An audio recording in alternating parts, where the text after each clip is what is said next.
Imaginez-vous, dans le bureau ovale, Lucas, vous auriez aimé sans doute y être, avec Donald Trump d'un côté, de l'autre. Il y a Mark Esper, l'ancien secrétaire d'État, Chris Miller, celui qui va le remplacer, Milley, le général chef d'état-major des forces américaines, et Mike Pompeo, secrétaire d'État américain, mais qui est ancien chef de la CIA. Et là, Donald Trump lit le rapport proposé par les Nations Unies selon lequel l'Iran est en train d'enrichir l'uranium 12 fois supérieur au taux qui est accepté par les accords de Vienne.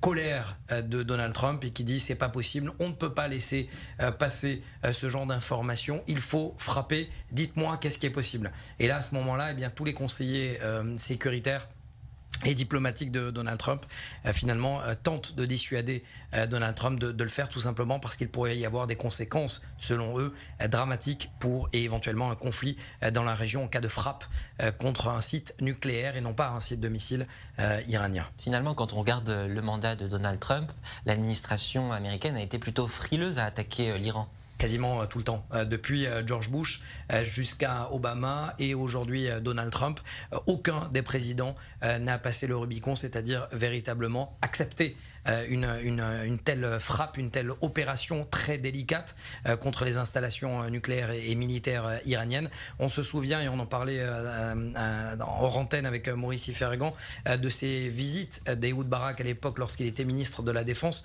envoyées pour Benjamin Netanyahou auprès de l'administration américaine pour accepter, pour avoir l'autorisation de frapper l'Iran. Et à l'époque, Robert Gates, qui était le secrétaire d'État américain, et de George Bush et de Barack Obama, disait niet, à chaque fois disait non. Et surtout, le fait même que Ehud Barak était envoyé par Benjamin Netanyahou pour avoir l'autorisation, sauf que dans le bureau ovale, ça se passait autrement. C'est Ehud Barak qui disait absolument, il ne faut pas frapper, messieurs, il faut attendre.